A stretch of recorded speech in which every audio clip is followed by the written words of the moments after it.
Hey Trisha, all right, I'm gonna start walking you through your first workout. We're gonna do a lot of, the first few workouts, we're gonna do a lot of really basic movements that will modify over time and progress. But I just want form. I'm a real stickler for form, so I want you to be watching. If you can work out in front of a mirror, that's perfect. But just really paying attention to your body as you're doing these because form is the most important, and then we'll start making all of these moves a little bit more difficult. But these are still going to be very difficult. It's just they're more basic at this point. So the first one is a reverse lunge. And all you're going to be doing on that is you're going to be starting and you're going to step backwards with one foot into a lunge. Now, in the lunge position, obviously how deep you go in the lunge makes it more intense. And then you're going to step back up to that other foot. And you're going to be doing these per side. So you're just going to keep stepping back with the same foot. Here's what I want you thinking about when you're doing a lunge. First of all, I want your shoulders back, shoulder blades squeezing together, and your hips kind of tucked under. 80% of the weight should be in your front leg. That knee should be in line with your second toe, but not hyperextending your foot. So you want about a 90-degree angle, and then as you drop down. Okay, if this starts to bother your knee, play around with the placement of your back knee. Play around with the placement of that back foot. Sometimes closer together.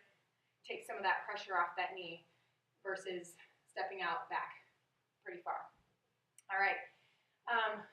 One thing you can work on as you're doing these and as you continue to do this workout is when you come up, you can come up to a balance. So don't put that foot down and just keep going back, okay? And then eventually what I'll have you do is lunge, come up to a kick, and then lunge again. But for now, just go back, really focusing on the form of your lunge as you step back, and just come up to standing with both feet and then take the same foot back. Push-ups, you were doing them just fine. The only thing I want you to think about in push-ups is as you lower to the ground, so you want to think about that Play-Doh, you eventually want to get your chest all the way to the ground. But just think about that Play-Doh, and I always say to fight for depth, which means just to go as deep in the push-up as you can. So as you lower into the push-up, I want you to keep your head neutral. A lot of people, myself included, have a tendency to drop their heads when they do push-ups. So keep your head neutral, in line with your spine as you lower down, okay? And then push back up. Now when you push back up, if you really pull in your abdominals and use your core, it'll help you get through the push-ups more quickly. You're engaging more muscles. It's a good thing. All right, hip extensions. You're gonna lay flat on your back. Hands on the ground, and you're just gonna drive your hips up into the air, lower them back down. Now when you lower them back down, don't let your hips rest on the ground. They can touch the floor, but don't put any weight in your hips, and then bring them back up again, okay? With these, you can make them more challenging by putting your hands on your hips or lifting them off the ground completely, all right? So you're not using them to balance your upper body. And when you're at the top, I really want you squeezing those hamstrings and your booty.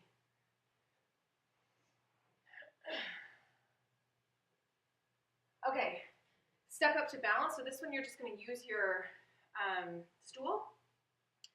And I didn't bring my stool out here, but just imagine I have a stool in front of me. You're just going to step up onto the stool to a balance. Hold it for maybe 2 seconds. 1, 2. Step back with that same foot that's balanced, that's up in the air. Step back down, okay?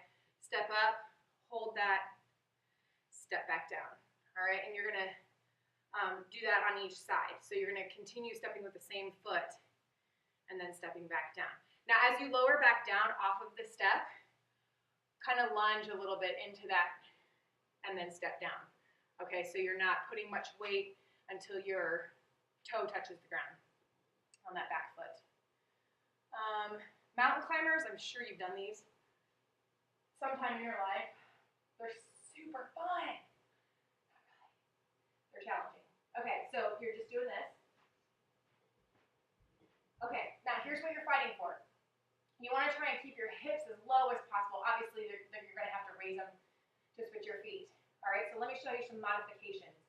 Ideally, you want to try and be bringing that front foot as close to your hands as possible, so you're really kind of doing a deep lunge in between each one, right?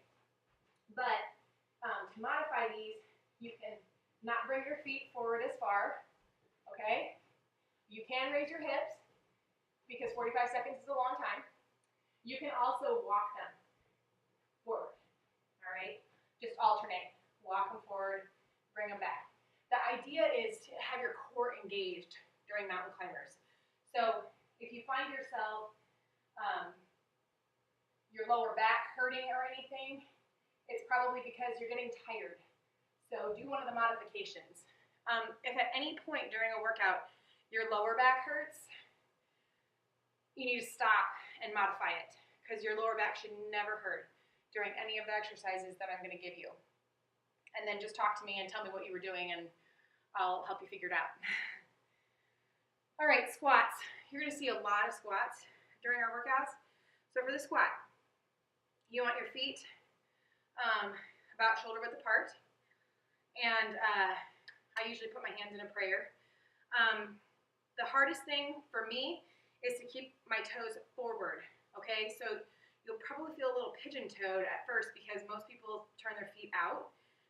So make sure your feet are pointing forward, and you will feel a little pigeon-toed, okay?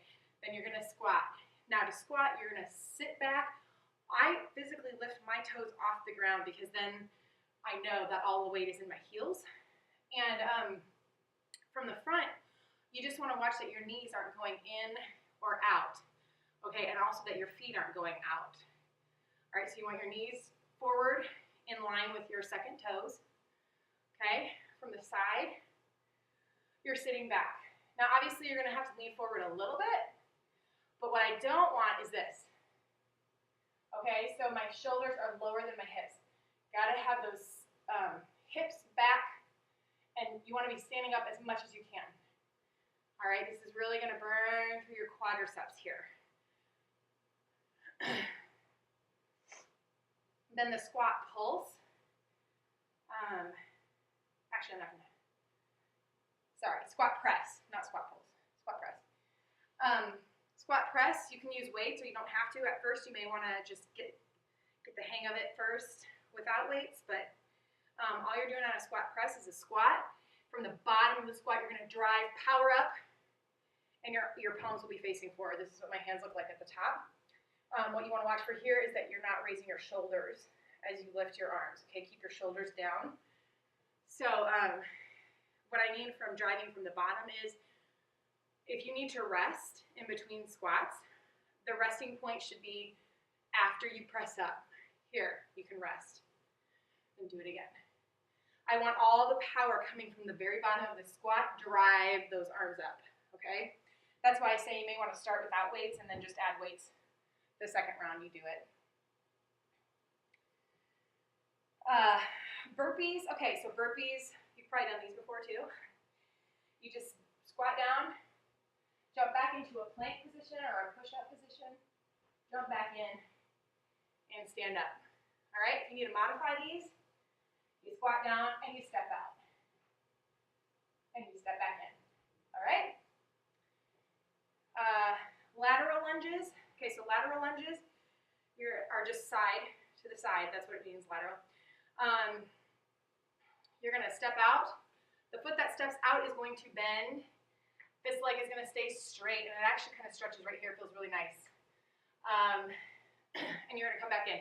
Now on these, you're going to do that per side. So you're just going to keep stepping out with the same foot, come back in, okay? When your feet step out, you want them parallel, pointing forward, okay?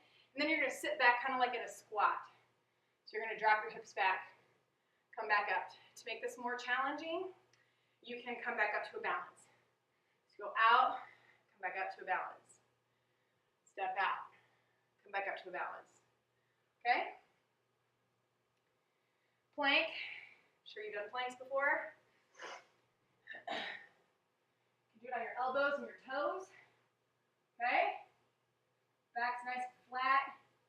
Starts to pinch your lower back. Drop those knees.